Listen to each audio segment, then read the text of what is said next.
আসসালামু আলাইকুম, আপনারা সবাই কেমন আছেন? আশা করি সবাই ভালো আছেন, সুস্থ আছেন। অ্যান্ড আল্লাহর রহমতে আপনাদের দোয়া এবং ভালোবাসায় আমরাও সুস্থ আছি এবং ভালো আছি। তো এই তো দেখেন, সকাল সকাল ব্লগ শুরু করে দিলাম, কারণ আমি অনেক দিন পরে, প্রায় 2 মাস পরে ব্লগ করতেছি। সবাই আমার জন্য দোয়া করবেন। আমি একটু অসুস্থ ছিলাম, অ্যান্ড আমার হাজব্যান্ডও অসুস্থ ছিল, আর বাচ্চা কাচ্চা তো আছেই। আর যে গরম পড়ছে, এই গরমের ভিতরে মানে মনে আর চায় না যে ভিডিও করি, ভিডিও বানাই, অ্যান্ড ভিডিও আপলোড দেই। সো আপনারা কেউ কিছু মনে করবেন না আমাকে। আয়ান বাবু, তোমার কেমন লাগতেছে? দাঁত পড়ে গেছে? ভালো। তো এই তো থালা বাটি ধুতে চলে আসলাম, কারণ সকালে নাস্তা করার পরে থালা বাটি ধুই নেই। আপনাদের ভাইয়া নাস্তার করার পরে বাজারে চলে গেছে, আর আমি একটু মানে শুয়েছিলাম। তো এই তো থালা বাটি ধুয়ে সব কিছু রেডি করলাম। মাংসটাও ধুয়ে নেব, ধোয়ার পরে এক এক করে সব রেডি করব। আর আপনারা সবাই আমাকে ক্ষমার দৃষ্টিতে দেখবেন, কারণ আমি প্রায় অনেক দিন পরে ব্লগ দিছি। কেউ কিছু মনে করবেন না, কারণ ফ্যামিলির যদি এক এক করে অসুস্থ হতে থাকে, তখন আমি বা কী করব বলেন? একদিকে সংসার, একদিকে স্বামীকে সামলাই, একবার ওকে নিয়ে হাসপাতালে যাই আসি, তারপরে আবার বাচ্চা কাচ্চার মাদ্রাসা ছিল, পরীক্ষা ছিল, দেন এত কিছু নিয়েই আমার এই 2টা মাস অনেক ইসের উপরে গেছে। তো এ তো আমি থালবাটি ধোয়ার পরে মাংসগুলো ধুয়ে ভালো করে ধুয়ে নেব। ধোয়ার পরে এক এক করে মশলাপাতি দিয়ে নেব।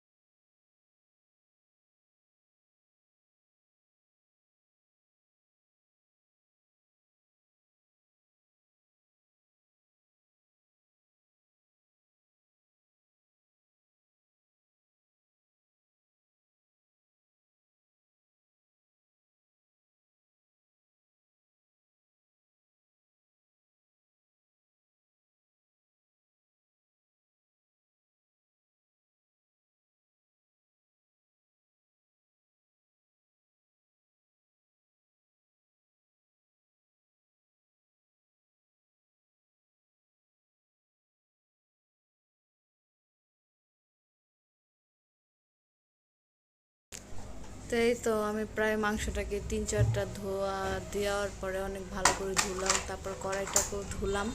তারপর আজকে মাংসটা আমি কষিয়ে বসাবো, মানে হাতে মেখে। আমি ওইভাবে বসাবো না, কারণ গরুর মাংসটা হাতে মাখা রান্নাটাই মনে হয় বেস্ট হবে। তার জন্য এই যে ক্যামেরাটাকে সেট করে নিলাম। সেট হচ্ছে, হ্যাঁ হয়েছে, একটু গোলা গোলা। তারপরে এক এক করে পেঁয়াজ, আদা রসুন বাটা দেব, পেঁয়াজ বাটা দেব, দেন হলুদ, মরিচ, ধনিয়া, জিরা অ্যান্ড এলাচি, দারচিনি এগুলো দিয়ে মাখায়া বসাই দেব। তারপরে যেহেতু গরুর মাংস, আর আমার যেহেতু প্রেশার কুকার নাই, সেই কারণে অনেকক্ষণ টাইম লাগবে এটা হইতে। সো এটা রান্না করব, আর সিম্পলি একটা পোলাও রান্না করব দুপুরে। এটাই হবে, কারণ প্রচণ্ড গরম পড়ছে। আমি এই গরুর মাংসটাও রান্না করতে চাই না, জাস্ট শুক্রবার, আর আপনাদের ভাইয়ার পছন্দ, এর জন্য এটা রান্না করলাম। গরুর মাংসটা আমার ছেলেরাও বেশি একটা লাইক করে না, আমিও করি না। তো এই তো আমরা মানে মুরগির মাংসটা পছন্দ করি, আর ব্রয়লার মুরগি হলে ওটা একটু ভেজে তারপরে রান্না করি, তো ওইটা ভাল লাগে। আর তাছাড়া গরুর ভুঁড়ি ভাল লাগে, কিন্তু মাংস অতটা পছন্দ না। তো এই তো এটা জিরা, আর কি বলে ওইটাকে, মানে লম্বা লম্বা গাছের ইয়ের মতো, ওইটা বাটা। আর তারপরে দেব জিরার গুঁড়া, তারপরে ধনিয়ার গুঁড়া, হলুদের এই যে 1 চামচ হলুদ, মরিচের ফাঁকি 1 চামচ, কারণ আমার মরিচের ফাঁকিটা অনেক ঝাল, অনেক ভালো, হলুদের ফাঁকিটা অনেক ভালো, এই কারণে অল্প অল্প দেওয়া হয়েছে।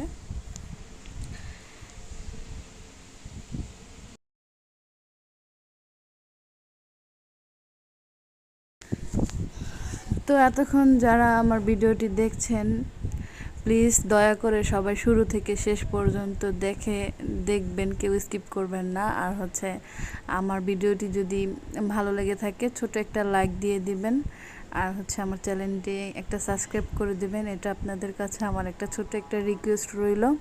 প্লিজ প্লিজ সবাই এগুলো সাবস্ক্রাইব করে দিয়েন চ্যানেলটি, আর হচ্ছে একটা লাইক দিয়ে দিন। আর আপনারা কমেন্ট করে জানিয়েন আপনারা কিভাবে রান্না করতে ভালোবাসেন, বিকজ যেহেতু গরুর মাংস ছিল, আপনারা কিভাবে রান্না করেন আমাকে জানায়েন। আর আমার কোনো কিছু দেওয়া ভুল হয়েছে কিনা সেটাও জানায়েন। আমি একটা মিস্টেক করে ফেলছি যে এখানে লবণটা আমি প্যাকেটটা মানে খুলে হচ্ছে ডিব্বায় না ভরে আমি ডাইরেক্ট এভাবে দিতে চাইছিলাম, তো দেখি অনেকগুলো পড়ে গেছে। তাড়াতাড়ি করে আবার একটা ডিব্বা নিলাম, তো ডিব্বা না জাস্ট একটা বাটিতে নিলাম। নেওয়ার পরে হচ্ছে পরিমাণ মতো আমার মনে হয় হয়েছে দেওয়া, তারপরেও আর দেওয়া আর একটু লাগতো, তারপরে দিলাম। তারপরে হচ্ছে তেল দিয়ে আমি মেখে এটাকে বসিয়ে দেব। আর দয়া করে সবাই আমাকে ক্ষমার দৃষ্টিতে দেখবেন যদি আমার কোনো ভুল ত্রুটি হয়ে থাকে।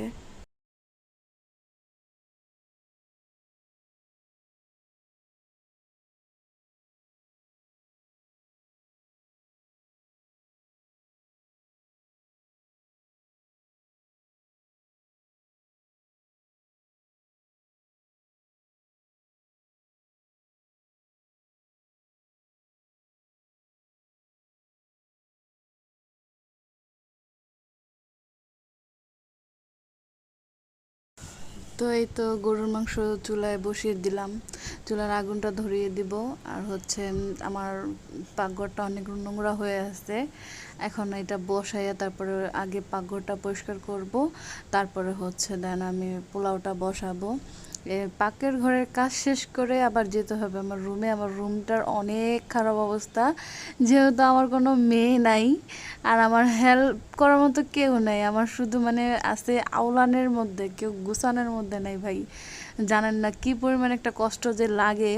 ওদেরকে এতবার বলি জিনিস যেখান থেকে নিবা ওখানে রাখবা, কিন্তু ওরা কথাই শুনে না, যে কারণে আমার গুছায় রাখতে অনেক কষ্ট হয়। তো দেখাবো নি, আপনারা দেখেন কি একটা অবস্থা আমার বারান্দা, রুম, খাট, মানে পুরো ঘরের অবস্থা 12টা বাজে দিচ্ছে ভাই। এর মাঝখানে দিয়ে দিছে আজান, ওদেরকে হচ্ছে গোসল করাইয়া রেডি করাইয়া ওইটুকু আমি দিলাম না, কারণ দিলে ভিডিওটা অনেক বড় হয়ে যাইতেছে। আর ওদেরকে পাঠাইয়া তারপরে হচ্ছে আমি রুমটা ক্লিন করতে আসছি, না হলে ওরা থাকলে আমি একদিক দিয়ে গুছাবো, একদিক দিয়ে ওরা নষ্ট করবে। আর এদিকে এই যে আমার হাজব্যান্ড কে বলছি যে তুমি তোমার কম্বল ধুয়ে ফেলো, কারণ এই কম্বলটা আমার পক্ষে সম্ভব না আলগানো, এটা অনেক ভারী, এটা অনেক ওজন। আর যেহেতু এটা পানি খেয়েছে সেই ক্ষেত্রে এটা আরও ভারী হয়ে গেছে। তো আমরা দুজনেই মানে ধুইছি, বেশিরভাগটা উনি ধুইছে, আমি এটা আলগাইতেই তো পারি না, এটা আমি কীভাবে ধুবো বলেন। তো ও ধুইছে। এই যে আজকে মানে শুক্রবার তো ঘষা মাজা করছি একটু, যেহেতু টাইলস এগুলা নোংরা হয়ে যায়, একটু ময়লা হইলে কালো কালো দেখা যায়। বেসিন টেজিন সব একটু সাবান দিয়ে হচ্ছে ডোলে পরিষ্কার করে নিচ্ছি। আবার আজকে শুক্রবার, যে কারণে প্রতি শুক্রবারে এই কাজগুলো করা হয়। বাথরুম এগুলো একটু ভালো করে পরিষ্কার করে রাখতে হয়। আর হচ্ছে এর মাঝখানেও একদিন করি, কারণ আমি 3 দিন পর পর বাথরুম ধুই। এই তো এই নিয়ে আমার জীবনটা চলছে। কোনো কাজকে ছোট করে দেখা নাই, সবই হচ্ছে বড় ধরনের মাপের, কিন্তু আমি একা তো, তাই হচ্ছে পারি না। দেখি কি করা যায়। আমার যতদিন শরীর সুস্থ থাকবে ততদিন আমি বলছি কোনো মানে কারোর সাহায্য লাগবে না, এটাই হচ্ছে মেন কথা। আমি যতদিন ভালো আছি, সুস্থ আছি, কেন আবার আরেকজন রাখতে যাব বলেন। আমি আমার যে একটু কাজ, এটা আমি সারাদিনে একবার ধরলেই হয়ে যায়। তো আমিও মানে ম্যাক্সিমাম টাইমে আলসামি করি না, মানে কাজগুলো মানে সবসময় ক্লিন করে রাখি না, যে কারণে হচ্ছে আমার প্রবলেমটা। আমি হচ্ছে একটু আলসা টাইপের। আমি যখন হচ্ছে মোবাইল নিয়ে বসি তখন আমার যে কি দিন দুনিয়া কি হয়ে যায় আমি টেরও পাই না। মোবাইলটা নিলে ভালোই লাগে, এক চান্সে আমার সময় শেষ হয়ে যায়। মোবাইলে হচ্ছে যখন টিকটক ভিডিও দেখি কিংবা লাইক ভিডিও দেখি তখন হচ্ছে আমার মানে কোনো কিছুর খেয়াল থাকে না। তো তারপরেও টাইম টু টাইম আসে বাচ্চাদেরকে সামলানো, খাওয়ানো, গোসল করানো, অ্যান্ড হচ্ছে ওদের মাদ্রাসায় দেওয়া। আর হচ্ছে ইনশাল্লাহ দেখি চেষ্টা করি যে নামাজ পড়ার। নামাজ এই যে দেখেন রুমের অবস্থা কি একটা হাল, আল্লাহ আমার পুরা কান্না চলে আসে ভাই। এরকম করে কে ওরা? ওদেরকে কিছু বলতেও পারি না, কারণ একটা দিনই তো থাক। ওরা যখন বাসায় না থাকে তখন রুমটা অনেক পরিষ্কার থাকে, অনেক ভালো থাকে। তো এই কারণে এই তো আপনাদেরকে দেখাচ্ছি। দেখেন আমার একটা মেহেন্দি গাছ লাগাইছি বারান্দার বাইরের সাইড দিয়ে, আর হচ্ছে ভিতরে হচ্ছে ওই যে পুঁই শাকের বিচি ফেলাইছিলাম, তো বিচি হয়েছে। আর এত গরম, ওই দেখেন এত রোদ, যে কারণে এই কাপড়টা আমি উঠাই দিছি, কারণ আলো বাতাসের দরকার আছে, আলো না থাকলেও বাতাসের দরকার আছে। আর আল্লাহ দিলে বাতাসও আছে, যেমন গরম তেমন বাতাস, দুইটা মিলেই আছে। আর এই তো একটু পরে পরে হচ্ছে গরুর মাংসটা আমি লাড়া দিতে চলে আসলাম। এটা এখনও কষাচ্ছি তো কষাচ্ছি, এটা এখনও সিদ্ধ হয় নাই। কষানোর পরে আমি হচ্ছে 3টা আলু নিছি একটু বড় বড় করে কেটে। আমি মাংসটাতে আলু দিতে চাই নাই, তারপরেও দেওয়া লাগতেছে, কারণ আমার বেবিরা হচ্ছে আলু পছন্দ করে। আর যেহেতু গরুর মাংসটা অতটা ভালো বাসে না, তার জন্য হচ্ছে এই 3টা আলুরে হচ্ছে 6 পিস করে দিছি। আর এই তো লাড়াচাড়া দিলাম, তারপরে রুম পরিষ্কার করতে চলে আসলাম। ওদেরকে তোমরা সবাই ওদিকে যাবে, যে আলিফ বলতেছে, আলিফ দেখাইতেছে ভি, সালাম দিতেছে। এই তো তারপরে ওদেরকে হচ্ছে রেখে আমি এটা পরিষ্কার করে নেব।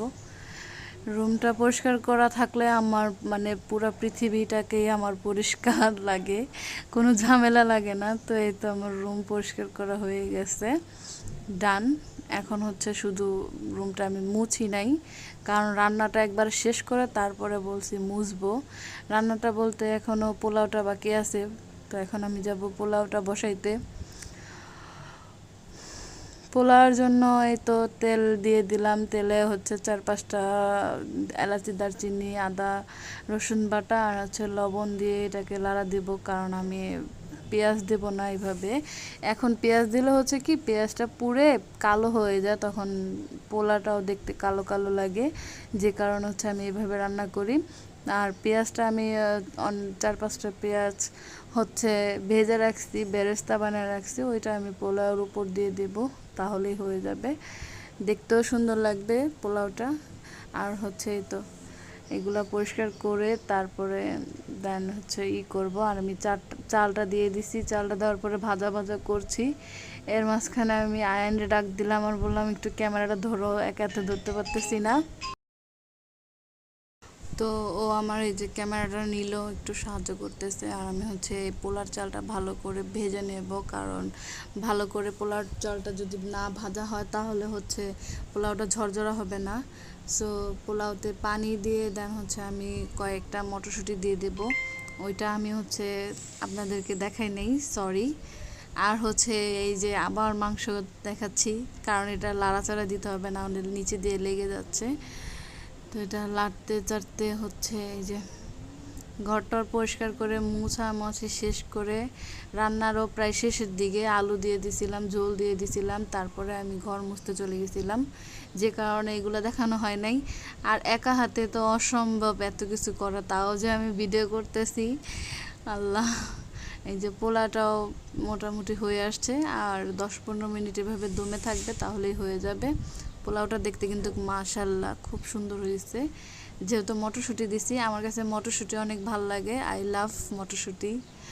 গাজরও ছিল, কারণ আমি গাজরটা দেই নাই, ওটা আমি স্কিপ করে গেছি, কারণ গাজরটা দিলে বেশি মিষ্টি মিষ্টি লাগবে, যেহেতু পোলাওতে একটু চিনি দিছি, একটু দুধ দিছি, যে কারণে ওইটা দেওয়া হয় নাই। আর এমনিতেও আমার কাছে এই পোলাওটাই অনেক ভালো লাগে, গাজর দিলে আর একটু সুন্দর লাগতো কালারটা। তো এই তো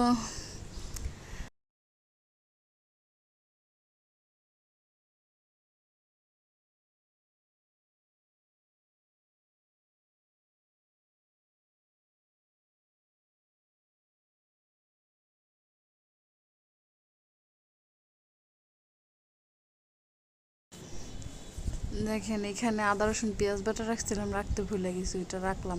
আর দেখেন ঘর মুছলাম, ঝাড়া টাড়া দেওয়ার পরও ঘরের অবস্থায় এই হাল। আয়ানের প্যান্ট ওইখানে পড়ে আছে। আয়ান গেছে গোসলে, তো এই যে ওর প্যান্টটা এখানে উঠে রাখলাম, ও আবার নামাজ পড়ে এসে এটা পরবে। আর হচ্ছে আমি অনেক টায়ার্ড হয়ে গেছি, অনেক ক্লান্ত হয়ে গেছি, যে কারণে বিছানায় একটু পিঠটা লাগাইলাম অনেক। এই যে ওরে হচ্ছে দেখেন কি করে, পাকনা, এগুলো হচ্ছে পাকনা। ওরা হচ্ছে এক পিস মাংস দিয়ে একটু ঝোল দিয়ে মুড়ি দিছিলাম, একদম বাবা স্বভাব হয়ে গেছে। ওর বাবাও এমন করে, রান্না হওয়ার আগে কষানোর সময় বলে একটু মাংস দিতে, মুড়ি দিয়ে খাবে। তো ও তখন বলতেছে, পরে বললাম যে তুমি তোমার আব্বুর মতো হয়েছো, পরে দিছিলাম, ওই মুড়িটাই খাইছে। আর এই যে আমাদের রান্না বান্না ডান। সালাদে যে এখানে 2 ধরনের সালাদ নিছি, একটা এভাবে আর একটা এভাবে মেখে, কারণ আমার কাছে সালাদ বলতেই ভালো লাগে। 2 ধরনের সালাডটাই অনেক মজা। আর হচ্ছে যে সবাইকে হচ্ছে এখন আমরা সবাই ভাত বেড়ে খেয়ে নেব। আমরা খাওয়া দাওয়ার পরে দেন হচ্ছে আমরা হচ্ছে একটা এখনই প্ল্যান করতেছি, মানে খাইতেছি আর প্ল্যান করতেছি। আর বাবা মানে আয়ানের বাবার বলতেছি যে কোথায় নিয়ে যাবেন আমাদেরকে ঘুরতে, আজকে তো শুক্রবার আপনি বাসায় রইলেন। পরে আয়ানের বাবা বলতেছে যে কোথায় যাবো বলো, সেখানে নিয়ে যাব ঘুরতে। তো আমরা ডিসাইড করতেছি। তারপরে আয়ান বলে যে রেস্টুরেন্টে যাব, অনেক দিন ধরে রেস্টুরেন্টে যাই না। পরে আয়ানের বাবা বলতেছে যে রেস্টুরেন্টের যে খাবার খাও ওগুলো তো বাসায় এনে দিই। তো তারপরেও বলতেছে আচ্ছা ঠিক আছে, যাইয়া খাওয়া আর বাসায় নিয়ে আসা খাওয়া দুইটা 2 রকম, আমরা আজকে যে ওইখানে খাবো। দেন বাচ্চারাও বলতেছে যেহেতু, সেই কারণে হচ্ছে আমরা রেস্টুরেন্টে আজকে যাব। আর এত গরম পড়ছে, আয়নের বাবা এড়িয়ে যাচ্ছে না যাওয়ার জন্য যাতে। তারপরে এই তো চলে আসলাম। এই যে ওরা হচ্ছে ওইখানে আবার কিসের জন্য দাঁড়াইলো, তাই তো ঢুকলাম। রেস্টুরেন্টের নাম হচ্ছে রাজমণি রেস্টুরেন্ট।